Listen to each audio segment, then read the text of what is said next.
Halo mahasiswa sekalian, Assalamualaikum warahmatullahi wabarakatuh. Berjumpa lagi dengan saya Dian Mardisa Fitri di kelas Work Health and Safety di program studi Teknik Industri Universitas Trisakti. Hari ini adalah pertemuan kelima kita di mata kuliah Work Health and Safety dan saya akan melanjutkan pembelajaran kita mengenai penilaian risiko dan hazard.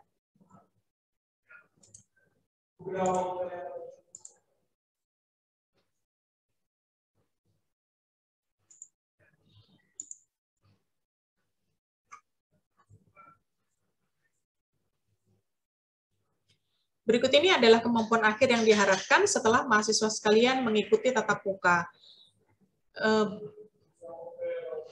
Kemampuan akhir yang diharapkan adalah mahasiswa mampu mengenali risiko dan melakukan identifikasi risiko melalui metode yang sesuai serta analisis pengendalian terhadap risiko. Agenda presentasi saya hari ini ada dua. Yang pertama saya akan membahas mengenai Human Error Assessment and Reduction Technique, atau disingkat dengan HART. Dan yang kedua, saya akan menunjukkan bagaimana pendekatan HART ini digunakan untuk melakukan analisis penyebab kecelakaan.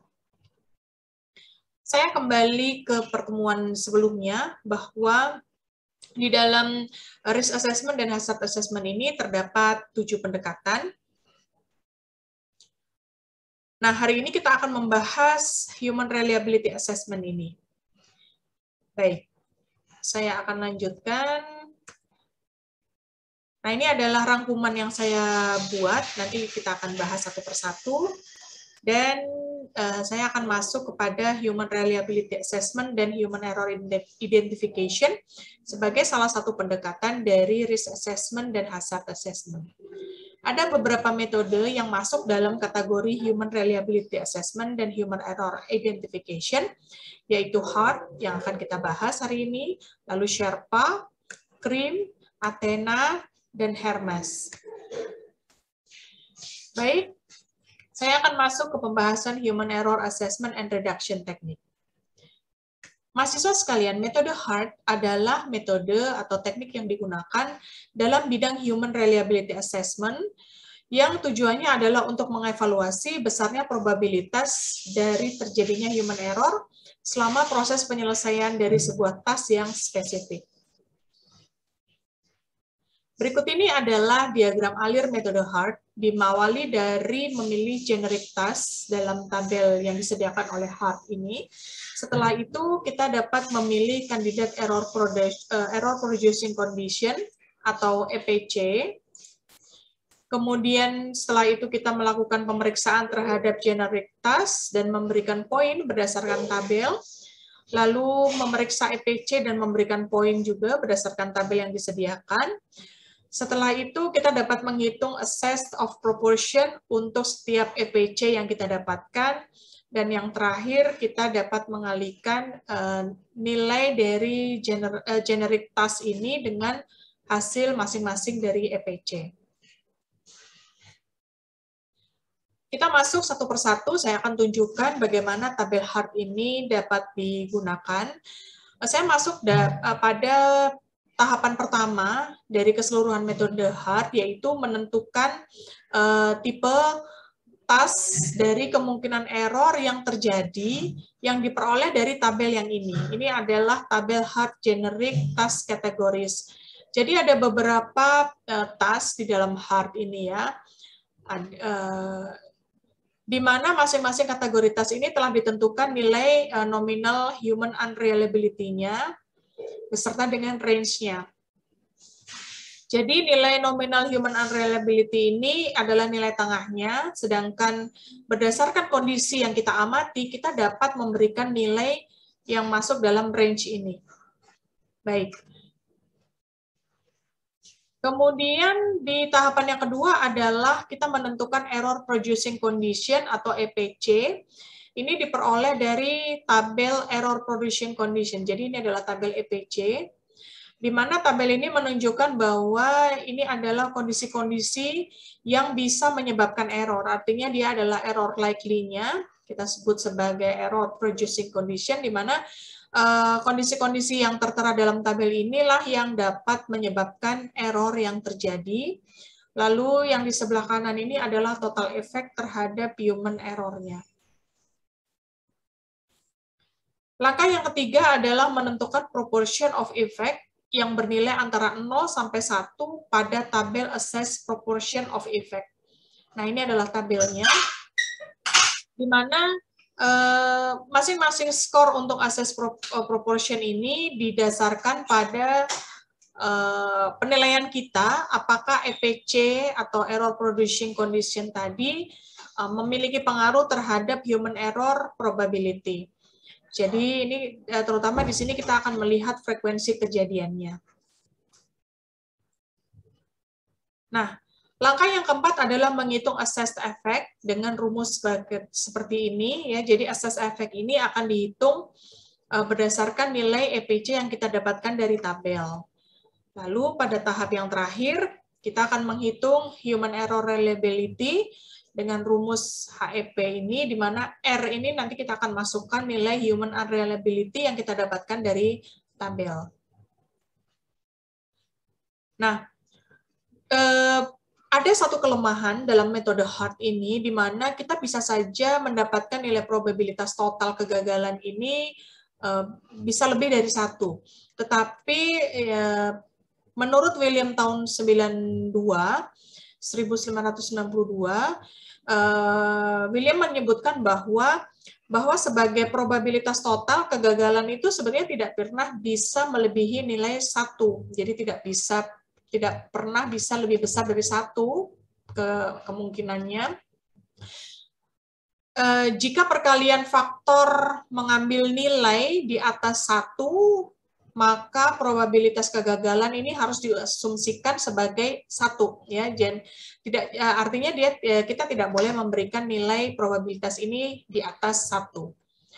Baik teman-teman, saya akan masuk ke bagaimana menggunakan metode HART ini dalam sebuah analisis human error Pramudi Bus Rapid Transit ya, di mana insiden yang akan kita analisis adalah insiden bis bertabrakan dengan kendaraan bermotor lain di dalam jalur busway. Berikut ini adalah ilustrasinya. Kemudian apa yang harus kita lakukan? Ini adalah yang harus kita lakukan. Yang pertama, kita akan menentukan pada hierarki tugas atau task yang mana kemungkinan human error itu terjadi, sehingga untuk mengawali metode HART ini kita akan membangun sebuah hierarki task analysis. Lalu nanti analisis itu akan kita lakukan pada task yang berkaitan dengan error yang terjadi. Teman-teman sekalian, ini adalah hierarki task analysis dari pekerjaan Pramudi Bus Rapid Transit. Ada 3 pembagian di sini ya. Jadi sebelum mengoperasikan armada, yang kedua adalah saat mengoperasikan armada, dan yang ketiga adalah pada setelah mengoperasikan armada. Hierarki task analysis menunjukkan kepada kita apa saja aktivitas yang dilakukan oleh pekerja dari awal hingga selesai bekerjanya. Lalu menunjukkan juga bagaimana level-level pekerjaan itu. Seperti kita lihat di sini ya, pada bagian pekerjaan sebelum mengoperasikan armada, pada aktivitas ketiga ada mengecek armada.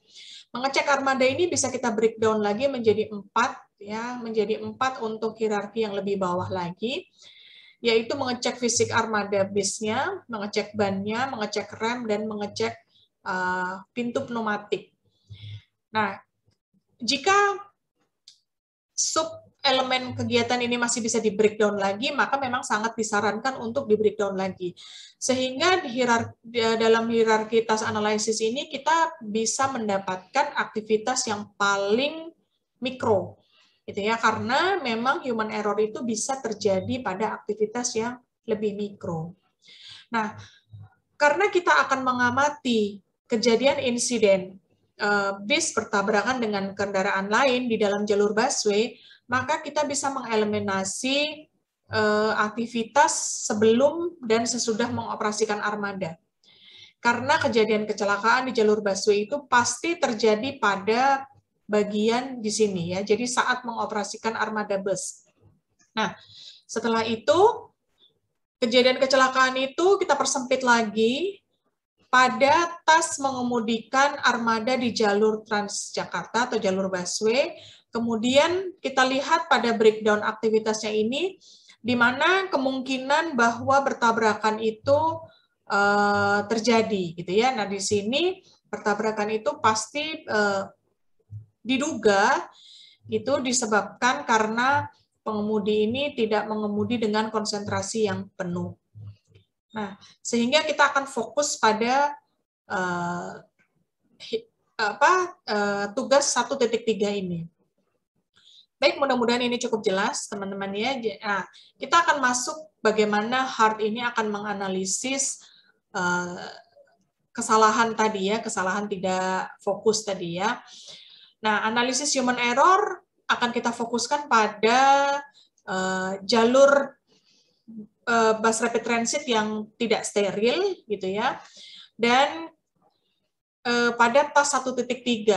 Jadi pramudi itu tidak konsentrasi pada saat mengemudi, padahal jalurnya ini tidak dalam kondisi steril. Kondisi steril dalam jalur bus rapid transit adalah tidak boleh ada kendaraan lain selain bis yang ikut lewat ya di dalam jalur itu. Nah, kita lihat di sini, yang kita lakukan pertama kali adalah melihat kesesuaian. Ya, jadi mengemudi tidak konsentrasi ini cocok dengan kategori tas yang mana. Nah, setelah dibaca satu-satu gitu ya, ternyata tidak ada satu kegiatan yang mirip gitu ya, yang sesuai sehingga bisa ditentukan bahwa kita menggunakan nominal human unreliability-nya adalah 0,03 karena kategori tasnya ini ya tidak seperti salah satu ini. Tidak masuk, tidak cocok di salah satu kategori tas, sehingga kita memiliki nilai nominal human unreliability-nya adalah 0,03. Nah, seandainya kita memberikan adjustment lain, ya, kita masih dapat memberikan nilai antara 0,008 sampai dengan 0,11. Selama itu berada di dalam batas. Ya.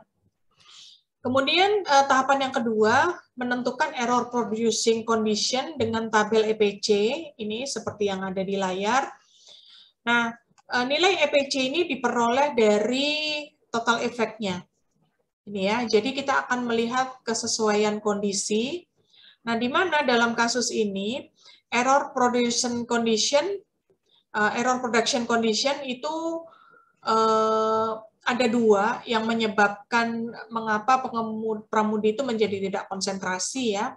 Yang pertama adalah ini karena tidak ada alat yang menyampaikan informasi ya secara fungsional kepada operator bahwa jalur sedang padat, tidak steril, gitu ya. Kemudian penyebab yang kedua adalah tidak jelasnya alokasi fungsi dan tanggung jawab ya di dalam jalur busway ini.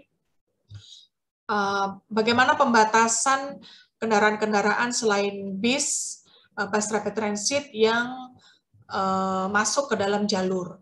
Nah, kita mendapatkan dua error producing condition ya. Kita tandai di sini. Kemudian di tahapan yang ketiga, kita menentukan proportion of effect, yang nilainya nanti adalah 0 sampai dengan 1. Ya, kita memilih mana yang sesuai, kita lihat dari frekuensi kejadiannya. Nah, pada kejadian kecelakaan yang melibatkan bus rapid transit ini, itu dipilih yang ini karena frekuensinya bisa lebih dari 5 kali setiap shift pada saat penelitian ini dilakukan. Nah, setelah itu, kita menghitung human error probability-nya dengan menggunakan rumus yang tadi sudah ditampilkan ya. Kita mendapatkan dua EPC atau dua penyebab error ya. Error producing condition-nya kita mendapatkan nilai 2,4 dan 1,12 berdasarkan rumus yang kita gunakan. Lalu ini kita bisa menghitung human error probability-nya. Ya, jadi ini R ini adalah nilai human unreliability-nya dikalikan dengan EPC, nilai EPC yang satu dan nilai EPC yang kedua.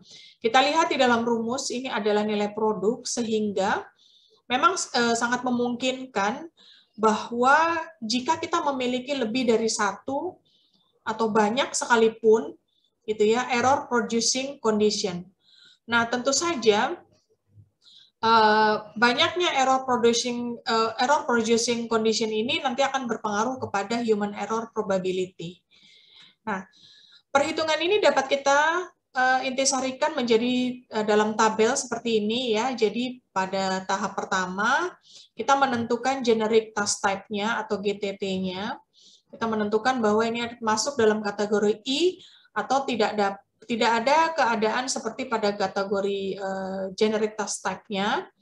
Dan ini menentukan nilainya yaitu 0,03. Jadi menentukan nilai R-nya.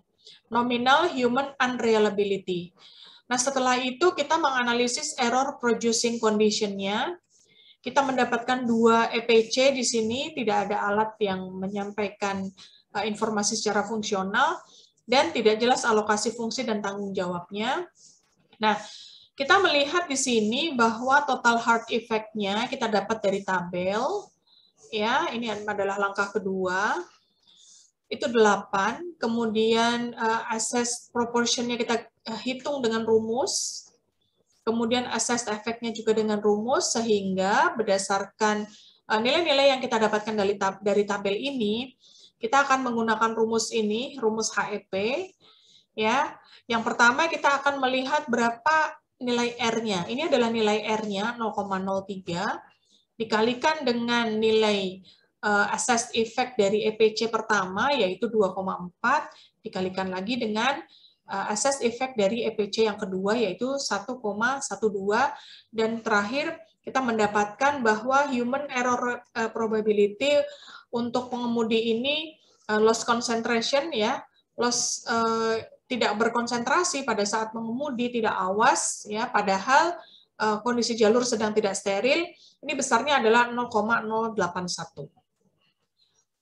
Nah, dengan cara yang sama kita menganalisis segala kemungkinan yang terjadi ya. Kita lihat di sini bahwa kejadian bus bertabrakan dengan kendaraan bermotor lain di jalur busway itu bisa disebabkan oleh karena pramudi tidak mementingkan keselamatan ya. Ini tadi yang kita akses ya, yang merah ini.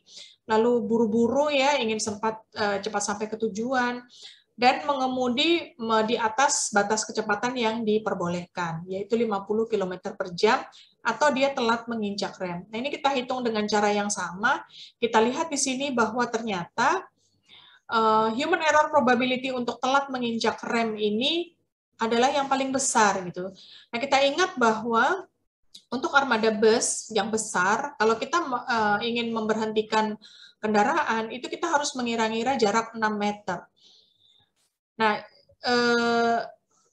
jarak ini harus dipatuhi ya. Jadi kalau kita, harus dipatuhi sehingga nggak boleh telat gitu. Nah, kebanyakan ketika tidak berkonsentrasi, maka ketika pada titiknya dia harus berhenti, pedal rem itu telat untuk diinjak sehingga bisa mengakibatkan kejadian yang tidak diinginkan atau tabrakan dengan kendaraan bermotor yang lain. Baik teman-teman, nah ini ya, ini adalah nilai human error probability-nya, sedangkan ini adalah possible error yang kita dapatkan dari hasil dari menganalisis HTA atau Human Hierarchy Task Analysis. Nah teman-teman sekalian, setelah kita menghitung nilai HEP atau Human Error Probability, yang lebih penting adalah bagaimana cara kita menganalisisnya, ya berdasarkan nilai yang kita dapatkan dari HART tersebut dan bagaimana mitigasinya. Tentu saja metode HART ini tidak menyediakan perangkat mitigasinya ya, seperti metode hierark yang kita pelajari pada pertemuan sebelumnya, sehingga memang sering sekali kita menemukan di dalam publikasi, dalam paper gitu, dalam artikel ilmiah bahwa metode HART ini dia harus bergabung dengan metode lain yang menyediakan perangkat mitigasi. Nah, metode HART ini bisa bergabung dengan HAZOP, bisa dikombinasikan dengan hierark, atau bisa dikombinasikan dengan Sherpa. Baik teman-teman, itu adalah bahan diskusi kita di kelas hari ini. Saya sudahi presentasi saya. Mudah-mudahan materi yang saya sampaikan cukup jelas dan bisa menambah stimulasi bagi teman-teman mahasiswa sekalian untuk lebih banyak membaca. Saya mohon maaf jika ada kekurangan dan Assalamualaikum warahmatullahi wabarakatuh.